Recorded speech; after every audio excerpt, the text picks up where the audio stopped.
Javier, buenas tardes. ¿Qué tal, Ignacio? ¿Cómo estás? Gracias por recibirnos en el Partido Libertario. No, por favor, un placer. Quiero arrancar con una pregunta que me parece propia para hacerle al protagonista.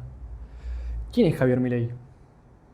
Yo soy un economista, soy profesor universitario y sobre todo una persona que se cansó de ver la decadencia de este país y que decidí involucrarme y meterme en el barro de la política para lograr reconstruir este país y salir adelante y que volvamos a tener el brillo que tuvimos a fines del siglo XIX, inicio del siglo XX.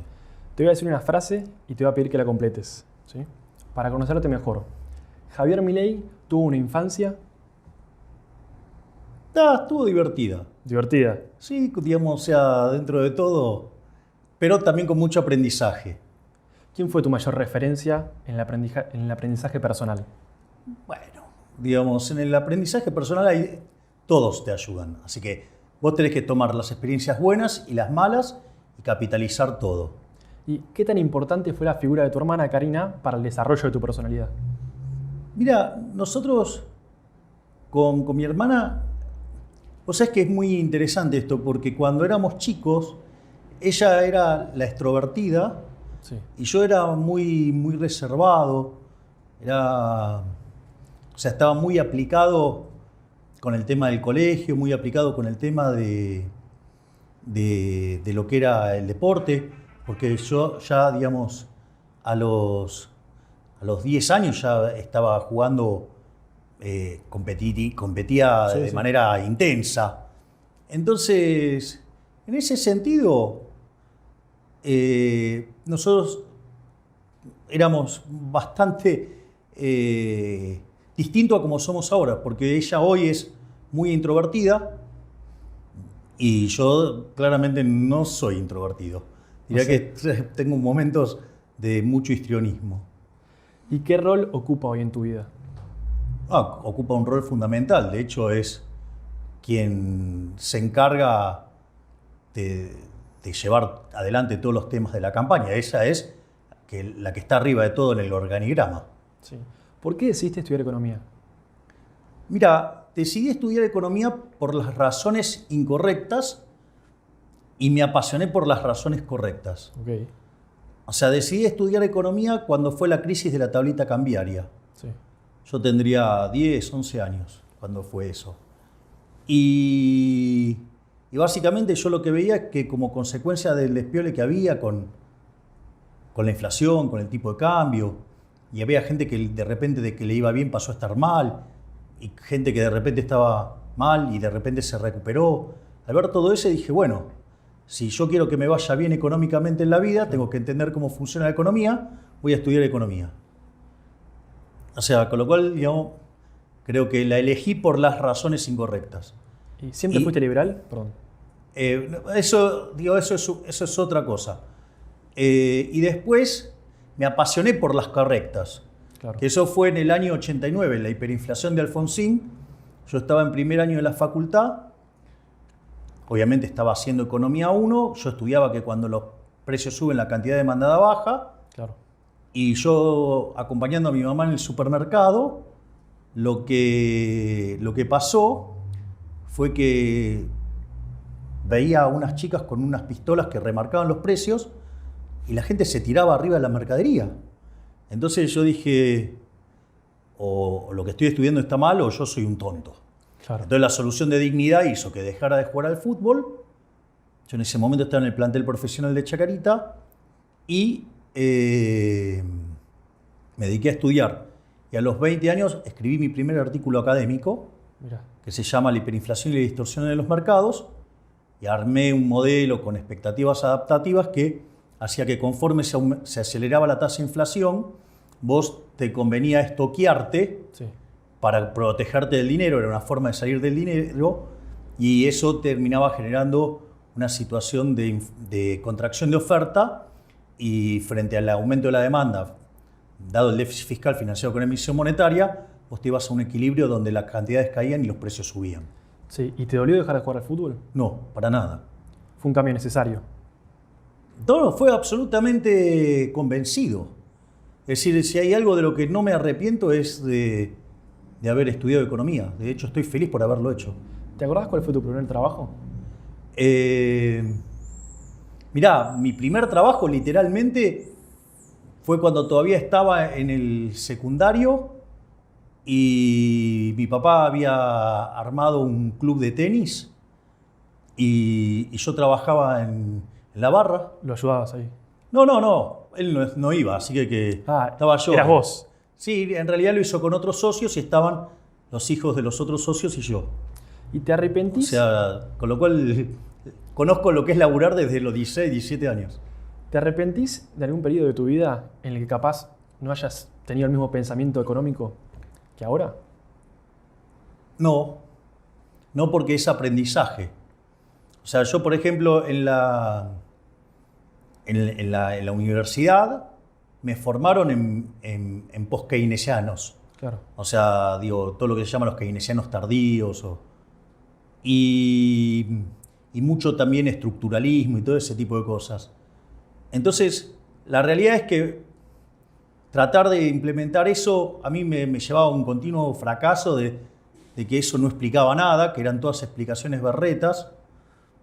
Entonces me puse Reloaded y la primera maestría que hice, que le hice en el IDES, estudié keynesianismo a full. Claro. También me sentía bastante frustrado con eso. Después,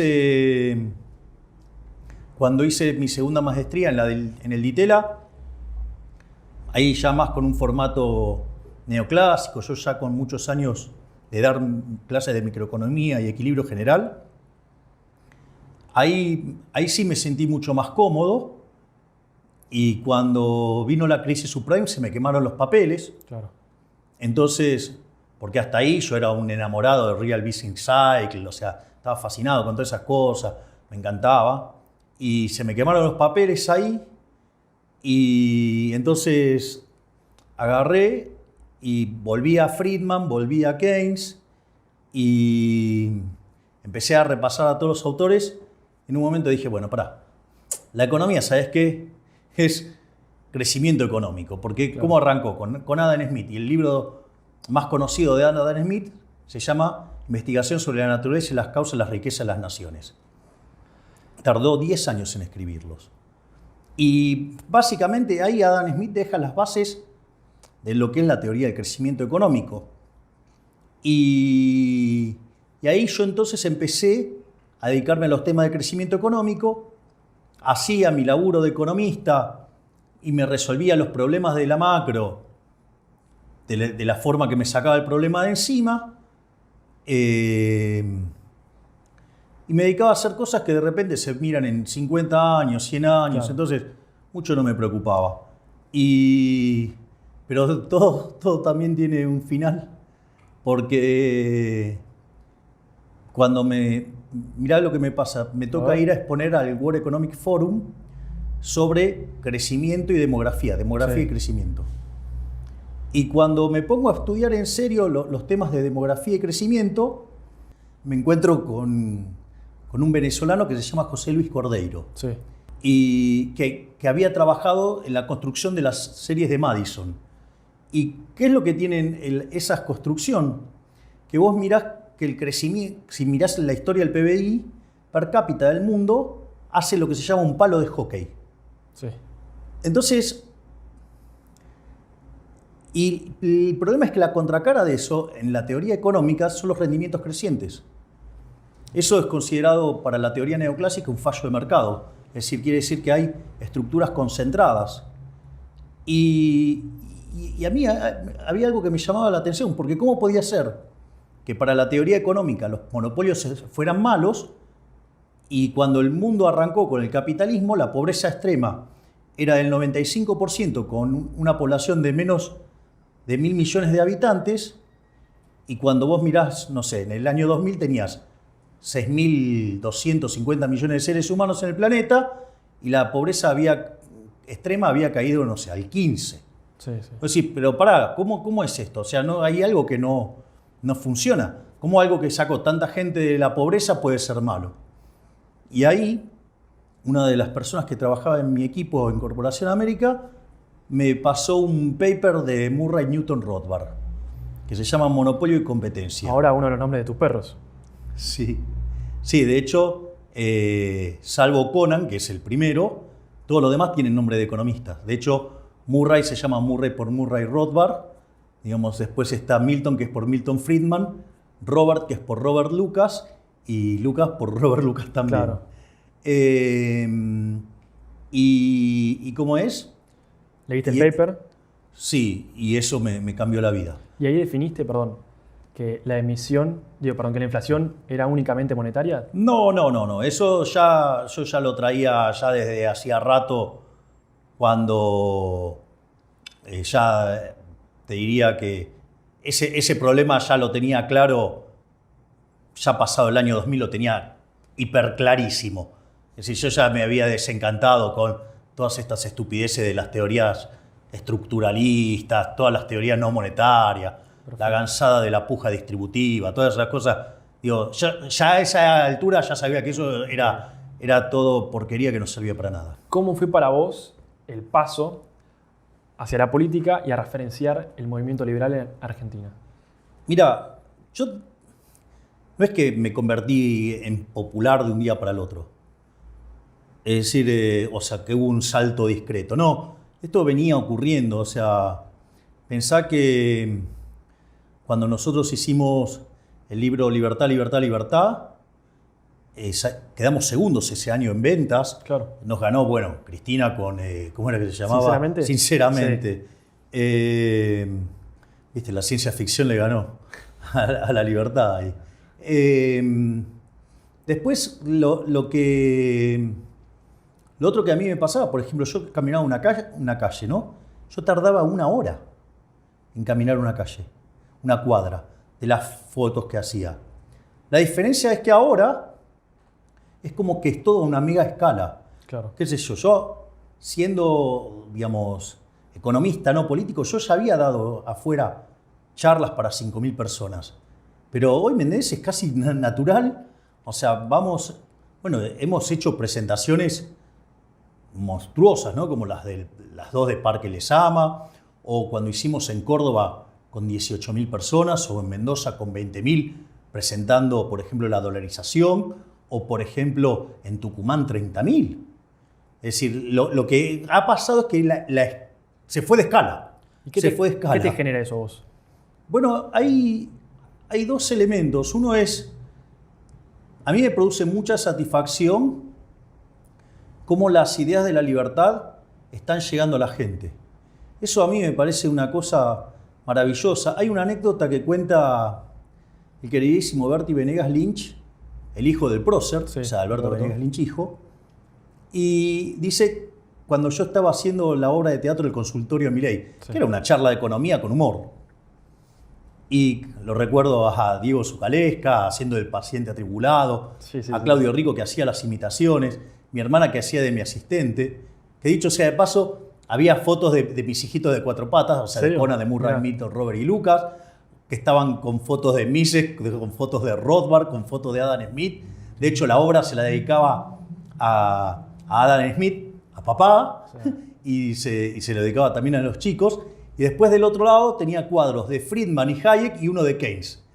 Y con el de Keynes, o sea, cuando Rico me imitaba a mí, es más, jugábamos a los dardos. O sea, era tu universo perfecto. Sí, era muy divertido, pero hubo un momento que la batalla cultural se saturó. Básicamente, cuando Alberto Fernández consigue el resultado tremendo que consigue en las PASO, que terminaron oficiando como si fuera una primera vuelta, sí. Eso fue muy choqueante. Y yo me acuerdo que no podía parar de mirar el televisor, y justo el único canal que estaba transmitiendo, o sea, a las 3 de la mañana, sin estar repitiendo, era Crónica. Y aparece un pseudoeconomista, que dice que es economista, pero no es economista, y que decía que ahora en el gobierno de Alberto había que censurar a todos los economistas liberales. ¿Te acordás quién es? Sí, claro, pero no vale ni la pena mencionarlo. O sea, pero así de... Pero después, claro, esa persona, que es nadie se puede tomar en serio a ese monigote, lo vi muy cercano a Leandro Santoro. Mira. Y sucede que Leandro Santoro era el asesor de medios de Alberto, y Leandro Santoro directamente sí pidió por mi censura. Lo hizo en el programa de Fontevecchia, donde dice porque la culpa es de los medios, que cómo le pueden dar entidad a un loco con los pelos todos revueltos, ¿sí? Y que diga que hay que eliminar el Banco Central. Dale, 2 más 2 es 4. Y es más, es tan cobarde que cuando Fontevecchia le dice quién es, le dice, no, te lo digo fuera del aire. Mirá. Pero en C5N 2 veces pidió por mi censura. Ahí yo me di cuenta que la batalla cultural estaba complicada y que me parecía que la única forma de enfrentarlos era directamente meterse en el barro y dar la pelea desde el barro. ¿Y cómo es convivir con las formas de la política viniendo de afuera? Es decir, los aprietes, los intentos de coima, las operaciones. Mira, al principio te molesta. ¿Te impacta? Sí, pero después te acostumbras. Mira, yo, digamos, en un momento tenía un asesor, me dijo, mira, necesito que me digas qué esqueletos en el ropero tenés. O sea, si tenés muerto en el placar. Claro, ¿no? O sea, para prepararse. y le digo, no tengo ninguno. Me dice, igual te los voy a buscar. Entonces estuvo 2 meses y entonces me dice, mira, terminamos la investigación. Ah, bueno, qué bueno. ¿Y? No encontramos nada. Ah, qué bueno. Bueno, eso es lo malo. Te lo van a inventar. Así es que el tema es ese. O sea, tengo claro que me van a inventar cualquier cosa y cuanto más alto estemos en los números, son capaces de decir cualquier cosa. Yo me imagino, la próxima operación son capaces de decir que hasta maté a Kennedy. Y sí. Escúchame, me acusan del plan Cóndor, yo no había nacido. Mira. Ahora, Javier, quiero migrar hacia el plano futuro. Quiero que me cuentes con cuántos ministerios te quedarías y qué función cumpliría cada uno si fueras presidente. Son 8 ministerios los que van a quedar. Sí. Va a quedar el Ministerio de Economía, que obviamente se va a ocupar de la economía. Vas a tener relaciones exteriores, vas a tener infraestructura, que ahí nosotros lo que vamos a hacer es cambiar el modelo y lo vamos a llevar al modelo de la chilena, Sí. que es lo que tiene que ver con la iniciativa privada, ¿sí? Pero nosotros además hemos hecho mejoras que tienen que ver con trabajos que le hicieron los peruanos y los suizos para que funcione mejor. No solo eso, digamos, vamos a poner un ministerio que va a llevar el nombre del Ministerio del Capital Humano. Okay. El Ministerio del Capital Humano va a tener, por un lado, toda la parte de la niñez, va a tener una parte que tiene que ver con la salud, tiene que ver una parte con la educación y eso interrelacionado con el trabajo. ¿Para qué?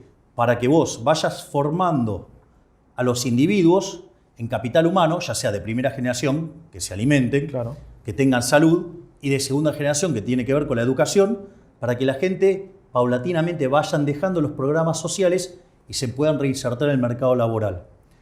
Ahí ya te pasé 4. Sí. Después tenés seguridad, ¿sí? Que se encarga de los temas de seguridad interior, que nosotros estamos planteando una reforma de las leyes de seguridad interior. Defensa, reformar la ley de defensa nacional.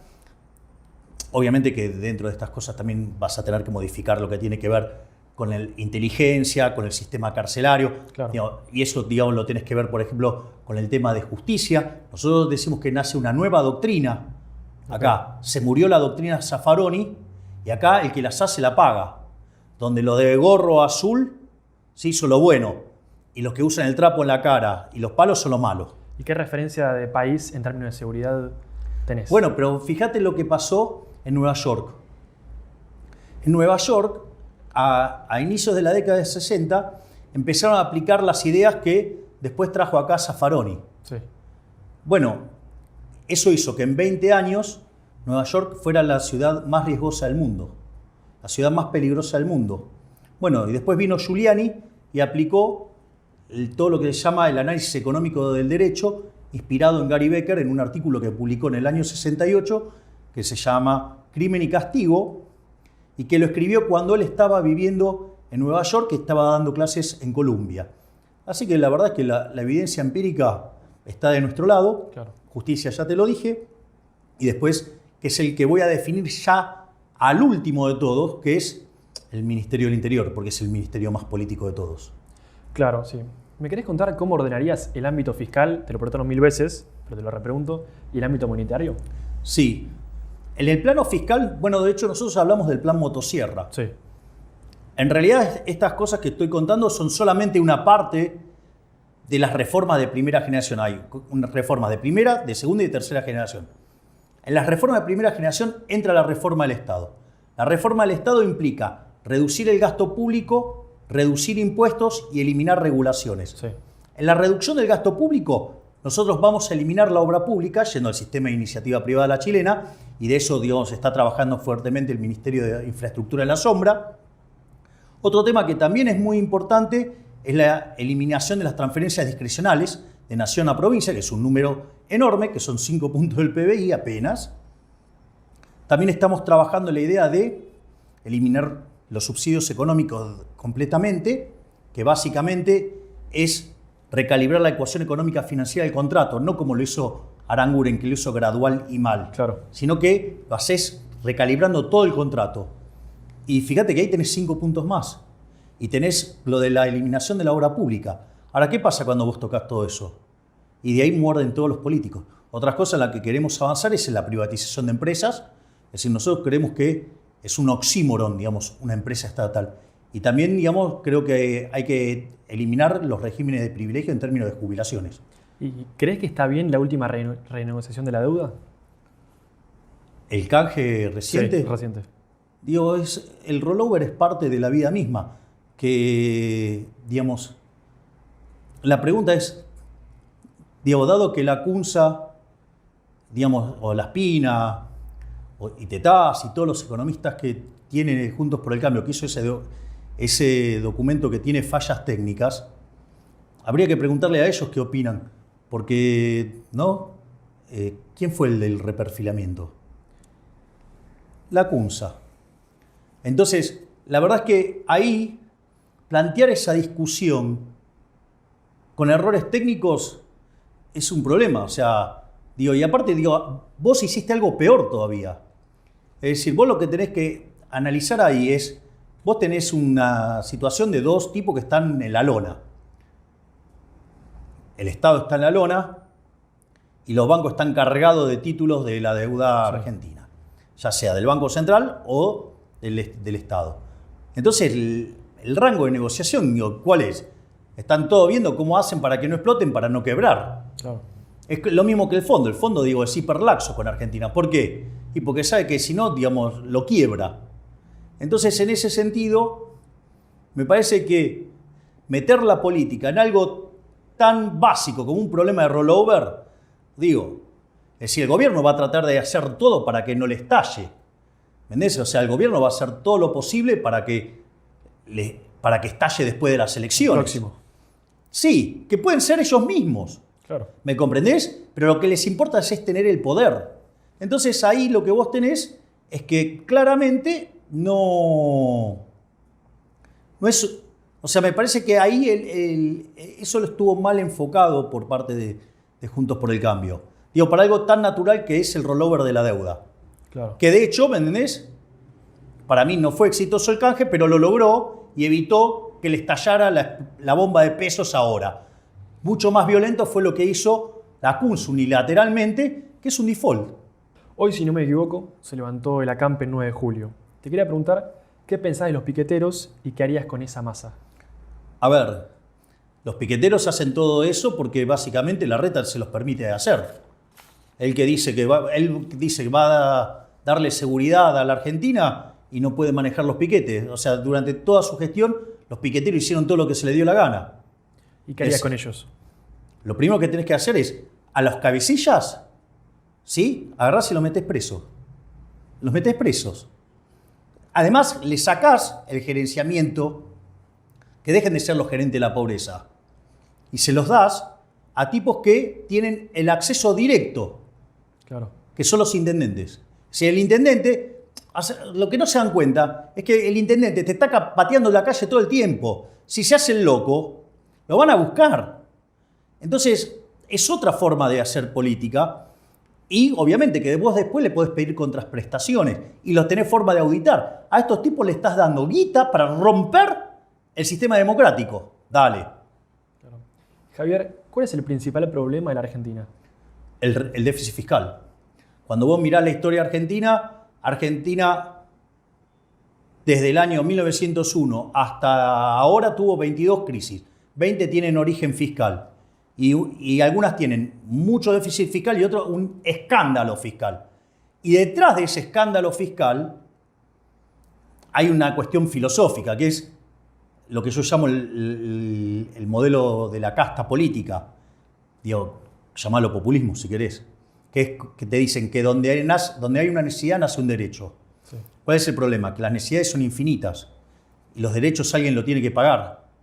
Y el problema es que los recursos son finitos. Entonces ahí tenés una tensión, un cruce. La economía y el libre mercado lo resuelve vía el sistema de precio y propiedad privada. Ahora, división del trabajo, ¿me comprendés? Sí. Ahora, en el caso de los políticos eso no les gusta. A ellos no les gusta la mano invisible del mercado, les gusta la garra del Estado, la garra violenta y ladrona del Estado. Entonces, ¿qué es lo que pasa? Eso se manifiesta en déficit fiscal. Entonces, ¿qué es lo primero que hacen los políticos chorros? Se financian con deuda, es decir, le tiran el problema a las generaciones futuras. Es decir, le hacen pagar la cuenta a nuestros hijos, a nuestros nietos y a gente que no nació. Una inmoralidad. Pero Argentina, claro, como nunca arregla las cosas, entonces, ¿qué es lo que pasa? Es el máximo defaulteador serial de la historia moderna. Sí. Si vos mirás el caso de una vez que no se pueden endeudar más, ¿qué hacen? Emiten dinero. Cuando emiten dinero, genera inflación. Le sacamos 13,0 a la moneda, ya le podríamos haber sacado 2, vamos camino a sacarle 3. Por lo tanto, más, ¿no? Entonces, y cuando ya no les queda más remedio, ¿qué hacen? Suben los impuestos. Y en este modelo, vos arrancaste siendo el país más rico del mundo a inicio del siglo XX y hoy somos 140 al tipo de cambio paralelo.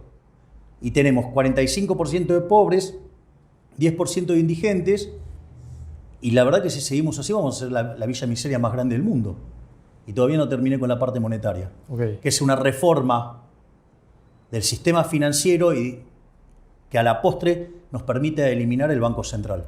O sea, todo lo tratan de una locura, pero ahí la discusión de eliminar el Banco Central tiene 3 aristas. Tiene una arista moral, una arista técnica y una arista política. La arista moral es, ¿vos estás a favor del robo? Claro. Entonces, cuando vos entendés que el Banco Central es un mecanismo de estafa por el cual los políticos le roban a la gente, imprimiendo dinero para financiar el déficit, ahí tenés un tema moral. Obviamente parece que a muchos políticos les parece bien robarle a la gente. En mi caso, no. Después hay una discusión técnica si es posible hacerlo o no. Ahí están los trabajos de Emilio Campo, están los trabajos que nosotros hicimos en nuestro equipo, y la verdad es que sí se puede hacer. Es más, te lo voy a poner de una manera hasta violenta a los ojos de la gente de bien.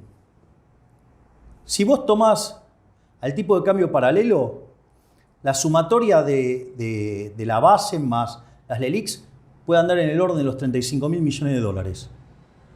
Ahora, la basura de los políticos están dispuestos a aprobar un presupuesto con ese déficit para seguir con la joda de la política, pero no, por ejemplo, tomar esa deuda para terminar de una vez por todas con el problema de la inflación. Te das cuenta que ahí es donde aparece el problema moral y ahí aparece el problema político. El problema no es un problema técnico, es un problema que los políticos no quieren dejar de robar.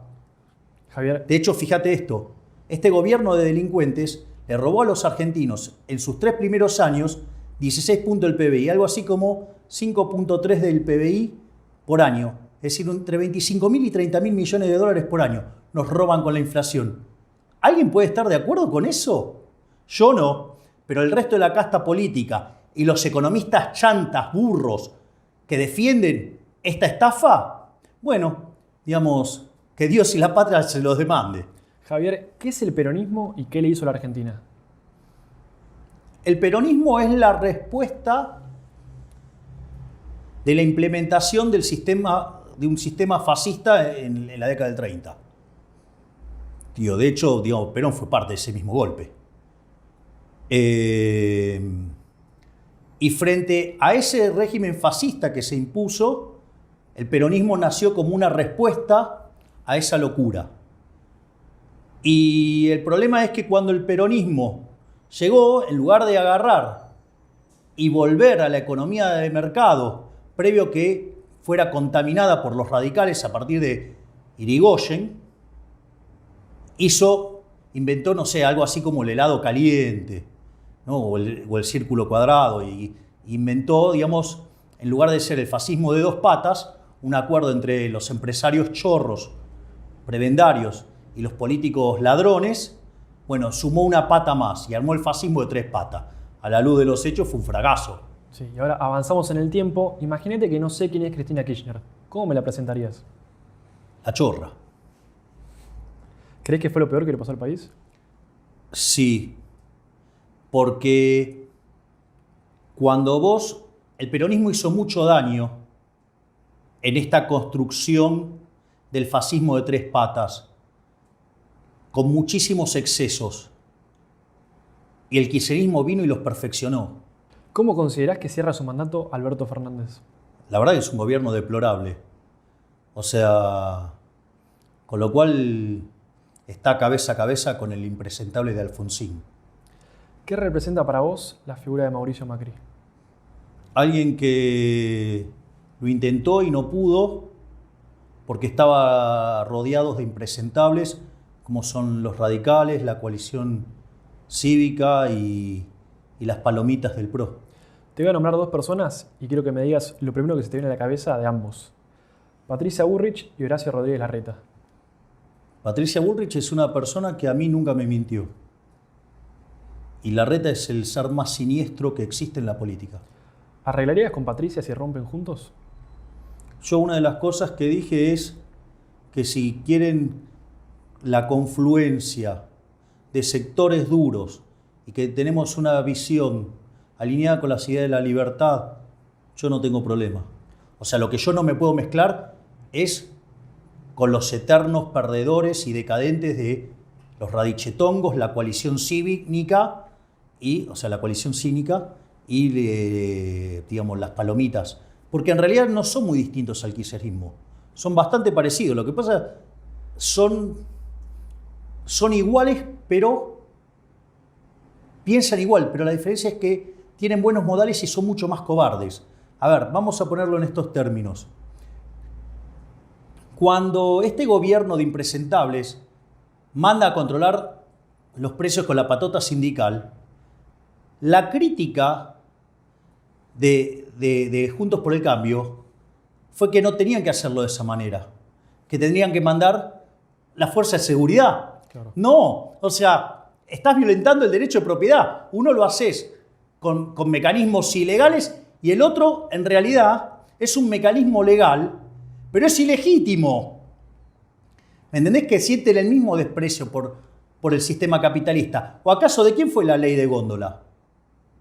De la señora Carrió, a instancias de su niño mimado, Prat Guy, el campeón del gradualismo que le rompió el gobierno a Macri. Javier, ahora para cerrar te voy a hacer 3 preguntas, más que nada en un plano personal. Imagínate que perdés las elecciones.